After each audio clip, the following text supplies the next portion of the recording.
작가의 말. 이 글을 쓰게 된 깊은 동기는 90여 년 전 유교적 집안에서 예수님을 처음 믿고 신앙의 불씨를 심으신 나의 증조모님 차에 은덕 할머님께 드리는 감사의 고백입니다. 손자를 데리고 교회에 나가셨고 그 불씨는 온 집안의 신앙의 뿌리를 내리게 했고 오늘까지 5대, 6대에 걸쳐 믿음이 계승되는 은혜의 가문이 되었습니다. 그 시작점에 계셨던 증조 할머님께 진심으로 감사를 드립니다.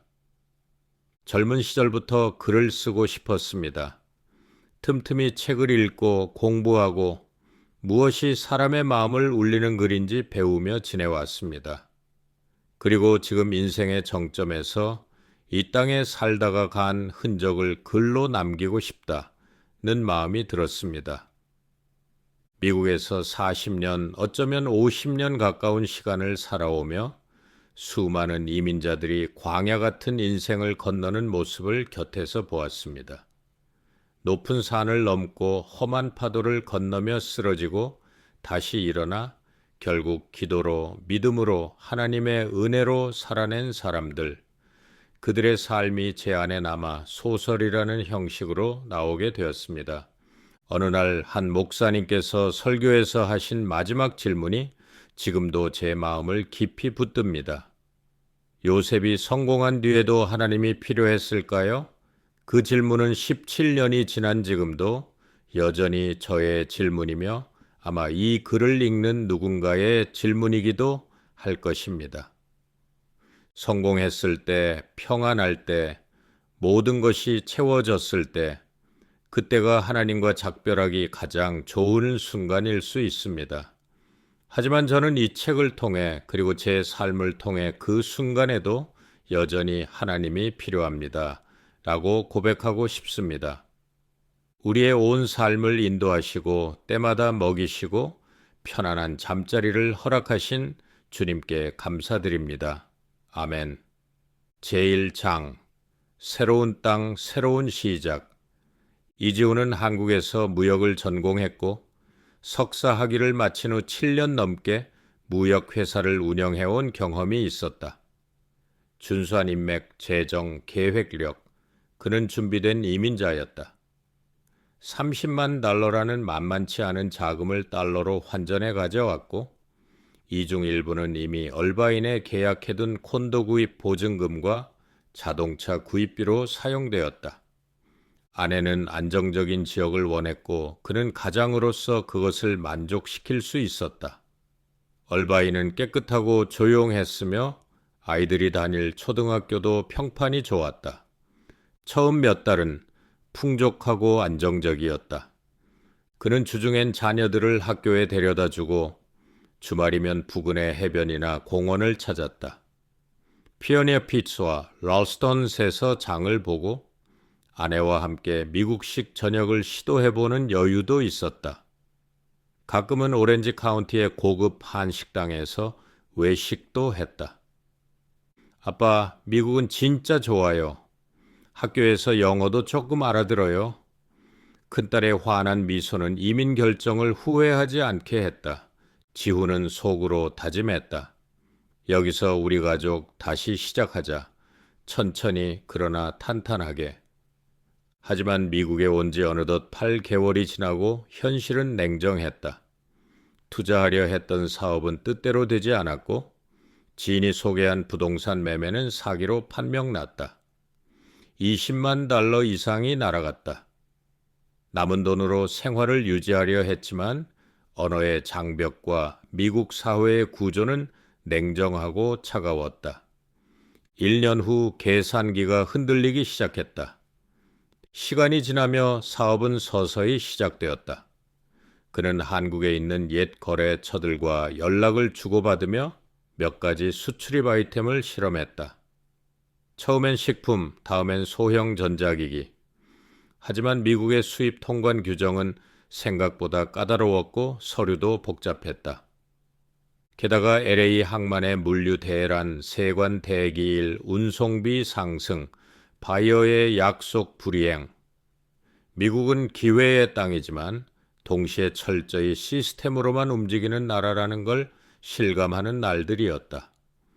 생활비는 고정적으로 나갔다. 매달 $5,000 이상이 꾸준히 빠져나갔다. 자신감이 서서히 불안으로 바뀌었다. 그는 매일 아침 계산기를 두드리며 숫자를 조정했다. 이 속도로 가면 1년이면 바닥이다. 어느 날 오렌지 카운티 한인마트에서 우연히 만난 지인이 다가왔다. 지훈 씨, 미국 생활 생각보다 쉽지 않죠? 응, 아직은 버틸만 해. 혹시 나중에 좀 빠르게 돈 벌 수 있는 일에 관심 있으면 연락 줘요. 정식 일은 아니지만 꽤 괜찮아요. 지훈은 대답 대신 웃었다. 그러나 그 말이 머릿속을 떠나지 않았다. 그날 밤 그는 집 앞 공원 벤치에 혼자 앉아 있었다. 캘리포니아의 밤 공기는 서늘했고 하늘엔 별이 떠 있었다. 그는 속으로 되뇌었다. 이민은 낯선 길이 아니라 전혀 다른 언어의 인생을 사는 일이다. 그는 아직 무너지지 않았다. 하지만 그의 마음 어딘게 조용히 광야의 그림자가 드리워지고 있었다. 제2장 무역의 벽 앞에서 이지훈은 LA 항에 도착한 컨테이너 화물을 확인하기 위해 부지런히 차를 몰았다. 한국에서 공수한 생활용품과 식품이 들어 있었다. 그는 기대에 차 있었다. 이 물건들만 잘 팔리면 본격적인 거래선 확장이 가능하다. 그러나 첫 단추부터 꼬였다. 통관 지연, 규격 미달, FDA 식품 라벨 관련 서류 부족, 화물 일부는 검역 대상이 되었고 정작 판매 가능한 수량은 절반도 채 되지 않았다. 그는 며칠 뒤 한인마켓에 샘플을 들고 직접 찾아갔다. 제품 좋습니다. 한국에서 잘 팔리는 품목이에요. 그러나 점장은 고개를 갸웃했다. 이미 들어오는 브랜드가 있고요. 신생 업체는 테스트부터 해야 합니다. 몇몇 작은 마켓에서 간신히 테스트 판매를 시작했지만 판매 속도는 더뎠고 마진은 거의 남지 않았다. 그는 밤마다 매출표와 재고 현황을 들여다보며 한숨을 내쉬었다. 한국 거래처 중 한 곳은 미국 현지 유통망이 형성되기 전에는 본격 공급을 중단하겠다고 통보했다. 또 다른 거래처는 환율 변동과 원자재 수급 문제로 출고 단가를 인상했다. 이건 시작부터 말리는구나. 그는 무역이라는 길이 단순한 연결과 경험만으로 되지 않는다는 걸 절감했다. 미국은 낯선 땅이 아니라 복잡한 시장이었다. 가계의 흔들림. 한편 생활비는 줄지 않았다. 아이들은 자라며 학원, 교재, 스포츠 활동 등 새로운 비용이 생겼고 자동차는 예기치 않게 고장이나 $2,000가 넘는 수리비가 들었다. 아내의 치과 치료비, 자녀의 의료비, 각종 보험료와 공과금. 하루는 아내가 조심스럽게 말했다. 당신 요즘 밤마다 잠을 설쳐요. 괜찮아요? 그는 웃으며 대답했다. 괜찮아. 이제 곧 바이어 몇 군데랑 큰 거래가 성사될 거야. 하지만 그의 웃음 뒤에는 깊은 불안이 드리워져 있었다. 무역의 정지 버튼. 결정적인 날이 왔다. 그가 마지막 희망으로 추진하던 한 식품 유통 계약이 서류상의 작은 착오 하나로 무산되었다. 계약서 조항 하나를 잘못 해석한 탓이었다. 그날 밤 그는 책상 앞에서 오래도록 앉아 있었다. 한참을 말없이 앉아 있다가 서류 파일을 천천히 덮었다. 이제 멈추자. 무역업의 문을 닫는다는 것은 단지 사업의 정리를 의미하는 것이 아니었다. 그에게는 한국에서의 성공, 이민자의 자존심, 그리고 계획된 인생의 포기를 의미했다. 그는 깊게 숨을 내쉬며 이제 내가 할 수 있는 일이 뭐가 있을까? 스스로에게 물었다. 다시 다가온 유혹. 며칠 뒤 마켓에서 마주친 옛 지인이 말을 건넸다. 지훈 씨, 요즘도 무역해. 아직도 그거 붙들고 있어. 이제 그만뒀어. 생각보다 쉽지 않더라고. 그럴 줄 알았지. 미국은 그냥 정직하게 일하면 다 잘 되는 줄 아는 사람들이 많아. 그런데 진짜 돈 버는 사람들은 따로 있어. 혹시 관심 있으면 얘기 좀 해보자고? 이지훈은 대답을 하지 않았다. 하지만 그날 밤 그 말이 계속 마음에 맴돌았다. 정직하게 일하면 다 잘 되는 줄 아는 사람들, 그게 나였지. 광야는 어느 날 갑자기 시작되지 않는다. 서서히 조용히 모든 것을 침식에 들어온다. 제3장 첫 유혹. 캘리포니아의 겨울은 그리 춥지 않았지만 이지훈의 마음은 얼어붙어 있었다. 무역업을 접은 뒤로 그는 하루하루를 숫자로 계산하며 살고 있었다. 아이들은 자라며 더 많은 교육과 돌봄이 필요했고 생활비는 줄어들 기미가 없었다. 계좌 잔고는 $10,000 언저리를 오갔지만 그는 알았다. 지금처럼 아무 소득 없이 지출만 지속된다면 조만간 바닥을 보게 될 것이라는 것을. 어느 날 지인이 다시 연락해 왔다. 지훈 씨 아직도 뭐 할지 고민 중이야? 응, 뭔가 시작하긴 해야 하는데 좀 더 고민 중이야. 그러지 말고 이쪽 한번 들어봐. 요즘 이거 해서 진짜 사람들 돈 벌고 있어. 그가 소개한 일은 이랬다.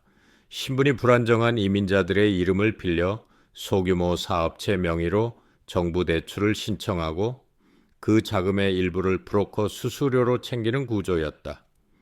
문서상으로는 합법적 사업처럼 보이지만 실제로는 대출 후 사업을 폐업하거나 잠적하는 식의 가공 대출이었다.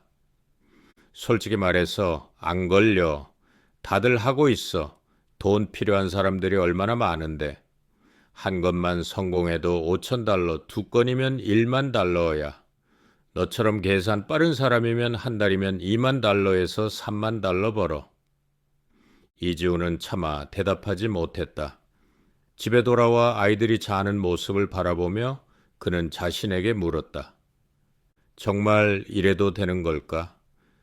냉장고 안에는 여전히 먹을 것이 있었고 아이들은 건강했고 아내는 힘들지만 묵묵히 함께하고 있었다. 그럼에도 불구하고 그는 지쳐 있었다. 자신의 계획된 인생이 이렇게 허무하게 무너진 현실이 받아들여지지 않았다. 무엇보다 이제는 하나님조차 침묵하는 듯 했다. 그날 밤 그는 거울 앞에 섰다. 거울 속 자신의 눈을 똑바로 바라보며 속삭였다. 내가 이 길을 택하면 다시는 돌아오지 못할 것이다. 그는 지인의 전화를 받지 않았다.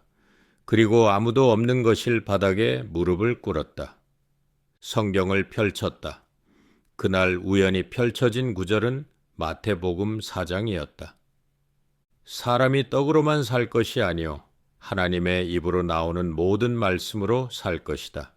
마태복음 4장 4절. 그는 눈을 감고 기도했다.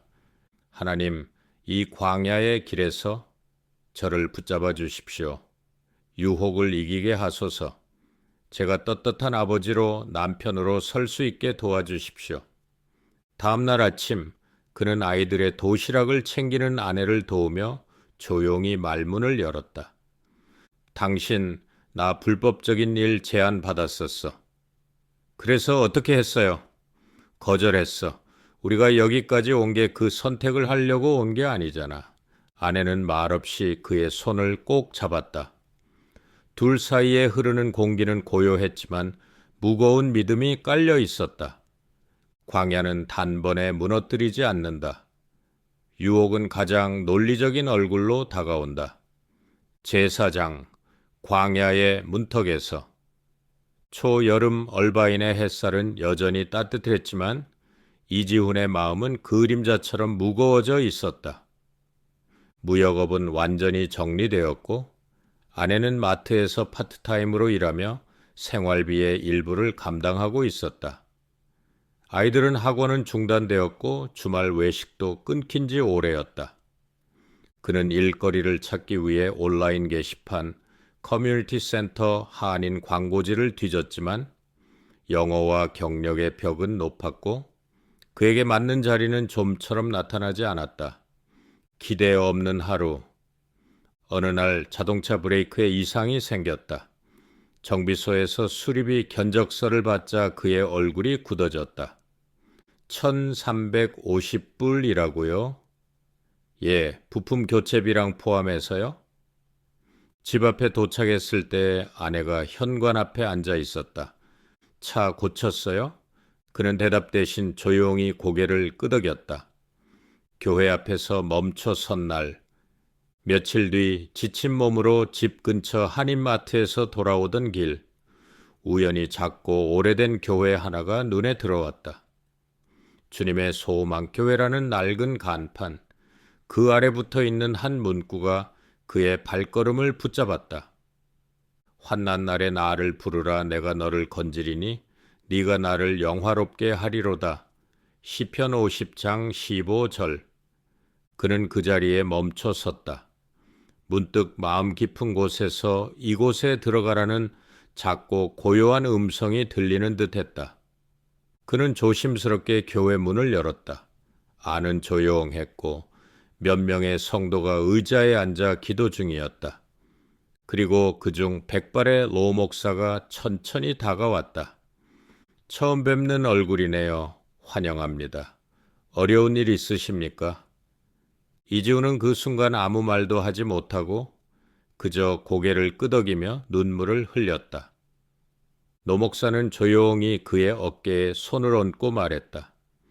광야는 하나님이 우리를 가장 가까이 부르시는 자리입니다. 무릎을 꿇는 밤, 그날 밤 그는 가족이 잠든 뒤 작은 방 한쪽에 무릎을 꿇었다.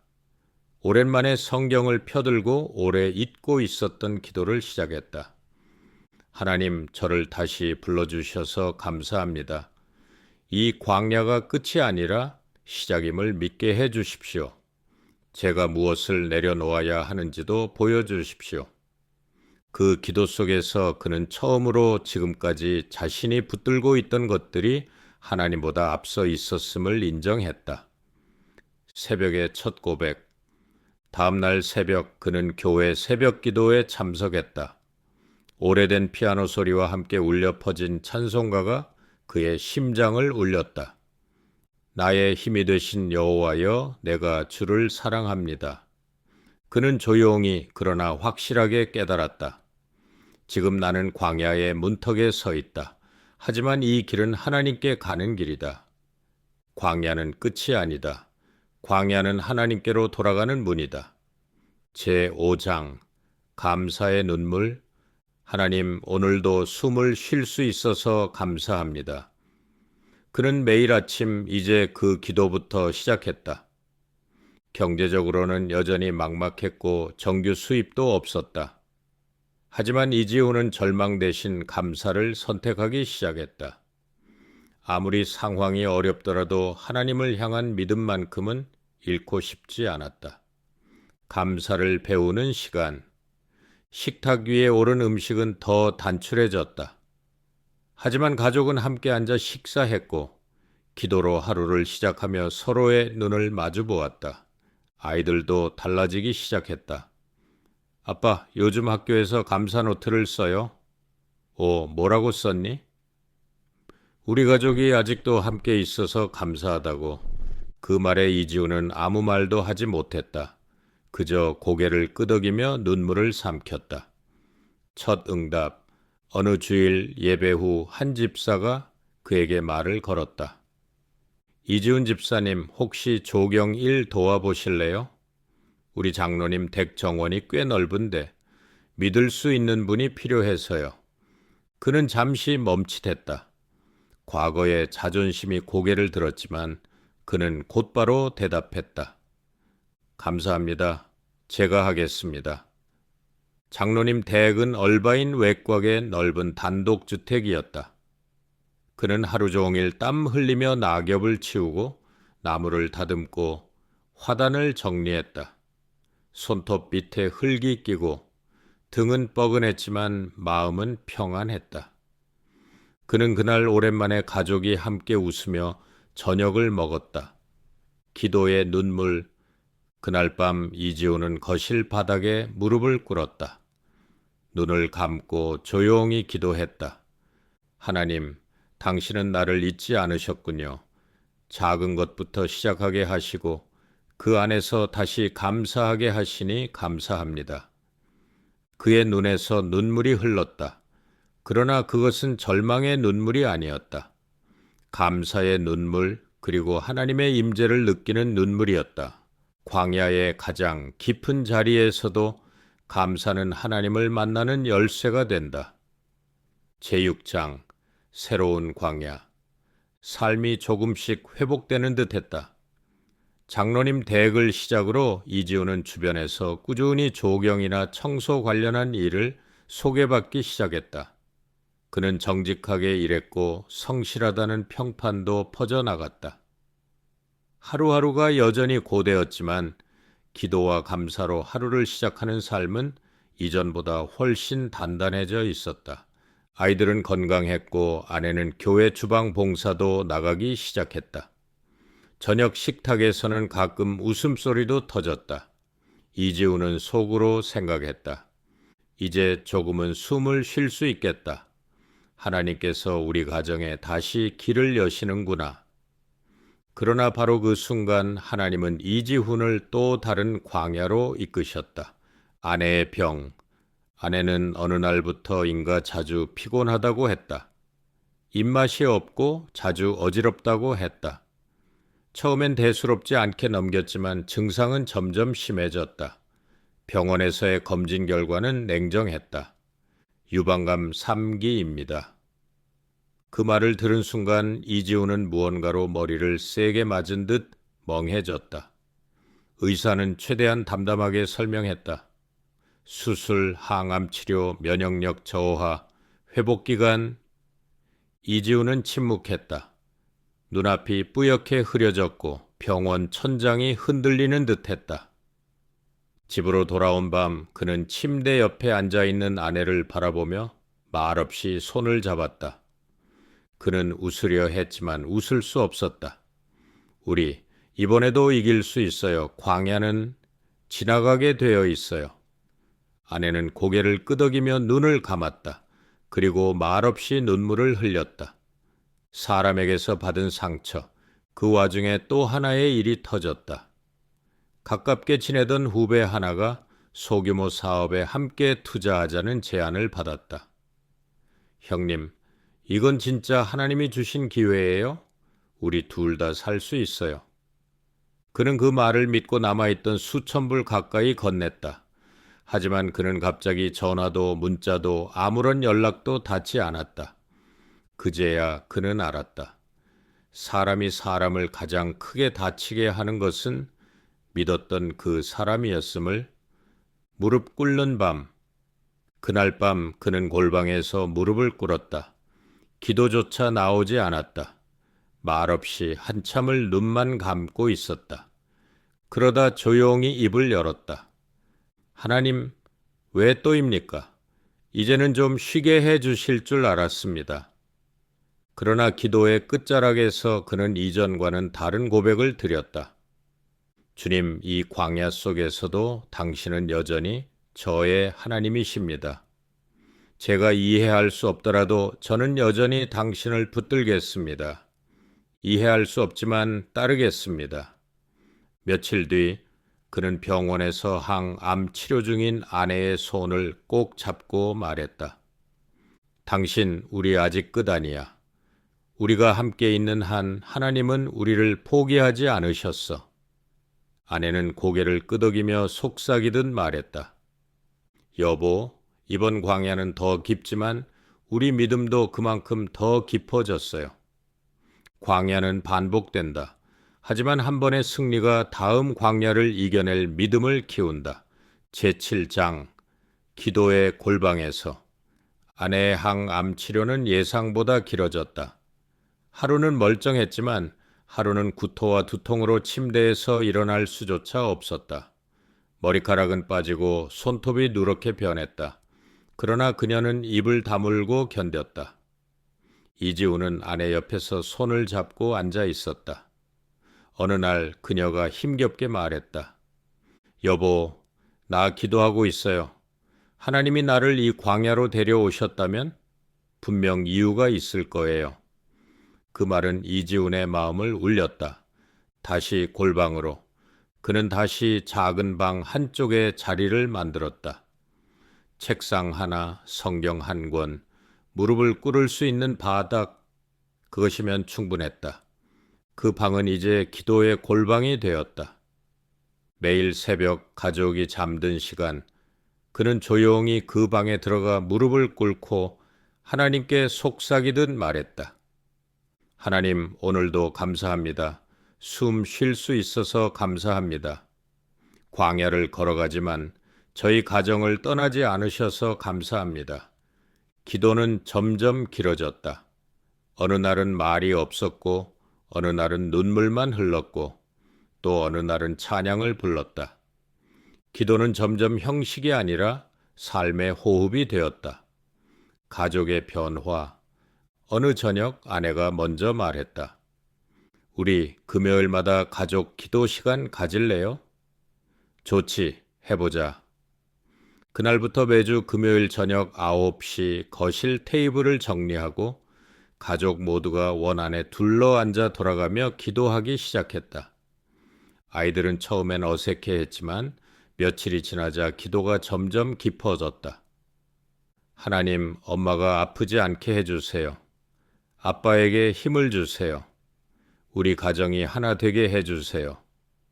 가끔은 웃음이 터졌고 가끔은 울음이 터졌다. 그러나 매 기도마다 하늘 문이 열리는 듯한 은혜의 시간이 되었다.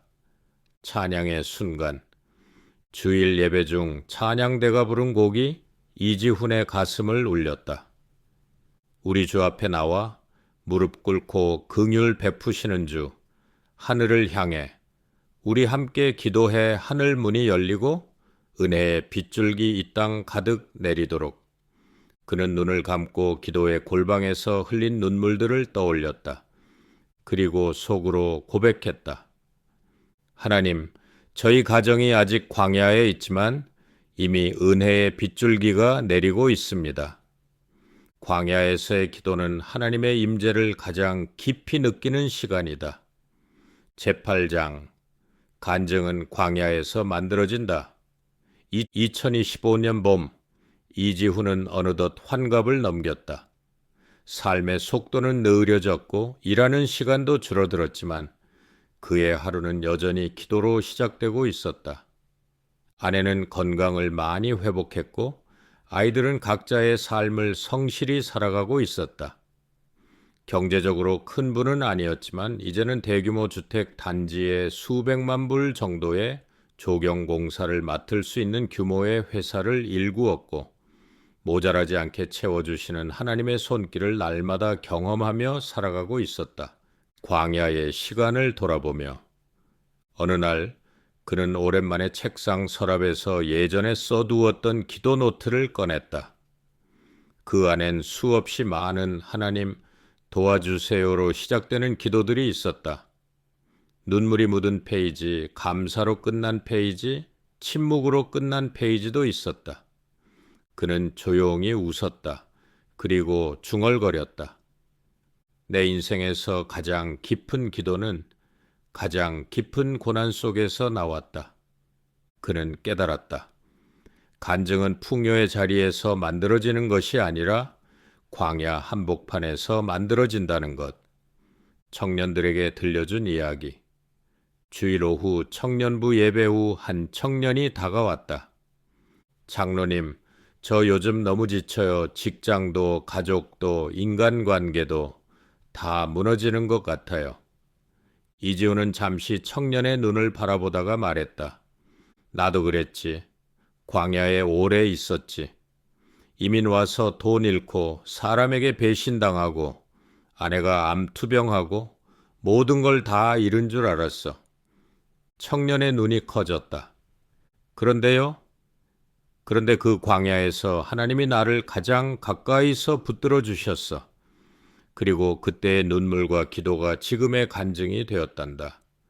가족 앞에서의 고백, 어느 날 저녁 가족이 모두 모인 자리에서 손주들이 장난을 치던 중 딸이 물었다.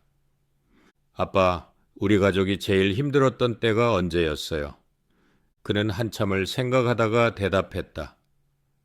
광야 같던 시절이 참 많았지. 그런데 말이다. 지금 돌아보니 그 광야 덕분에 우리가 여기까지 온 것 같아. 아빠가 그리고 우리 가족이 그때 무너지지 않고 버틴 건 하나님이 함께 하셨기 때문이야.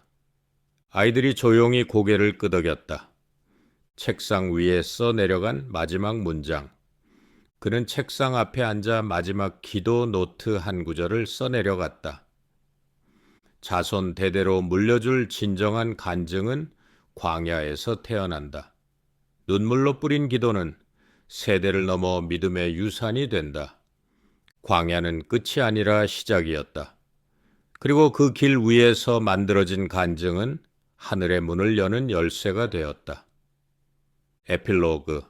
다시 주님 앞에 아침 햇살이 거실 창을 부드럽게 비추고 있었다. 이지훈은 익숙한 손놀림으로 따뜻한 차 한 잔을 내려 성경 옆에 조심스럽게 내려놓았다. 오늘은 특별한 날이었다. 은퇴를 공식적으로 선언한 지 3년이 되는 날이자 그가 마지막으로 기도노트를 덮는 날이기도 했다. 책상 앞에 앉은 그는 조용히 속으로 중걸거렸다. 하나님, 제가 여기까지 온 것이 저의 계획이 아니라 당신의 인도하심이었음을 고백합니다. 그는 평생 3번의 광야를 지나왔다고 생각했다. 첫 번째 광야는 무역의 실패와 재정 파탄, 두 번째 광야는 아내의 암과 배신, 세 번째 광야는 아무도 알아주지 않는 무명의 시절 속 침묵의 시간. 그 모든 광야 속에서 그는 하나님을 원망하기보다 기도했고 쓰러지기보다 무릎 꿇었고 눈물보다 감사를 택했다. 그는 조용히 두 눈을 감고 마지막 기도를 드렸다. 주님, 이 광야의 길을 걸을 수 있게 하신 당신께 감사합니다. 저는 이제 주님 앞에 모든 것을 내려놓습니다. 이 간증이 저의 것이 아니라 주님의 이야기로 남기를 원합니다. 그리고 그는 아무도 모르게 아주 조용히 주님 앞에 무릎 꿇었다. 끝. 작가의 말 후기. 간증은 젖과 꿀이 흐르는 땅에서 만들어지지 않습니다. 간증은 광야에서 태어납니다. 그것이 경제적 광야든 질병의 광야, 인간관계의 상처, 삶의 무의미함과 절망, 그 어떤 광야라도 하나님은 반드시 그 자리에서 우리를 만나십니다. 혹 지금 이 글을 읽는 당신도 광야 한복판에 있다면 포기하지 마십시오. 광야의 끝에는 반드시 하나님이 준비하신 길이 있습니다. 그 믿음이 여러분의 간증이 되기를 진심으로 기도합니다. 본 소설에 나오는 인물, 이름, 장소 등은 실제와 무관한 창작 속 요소임을 밝힙니다. 이 작품이 누군가의 믿음 여정의 작은 위로와 격려가 되기를 소망합니다.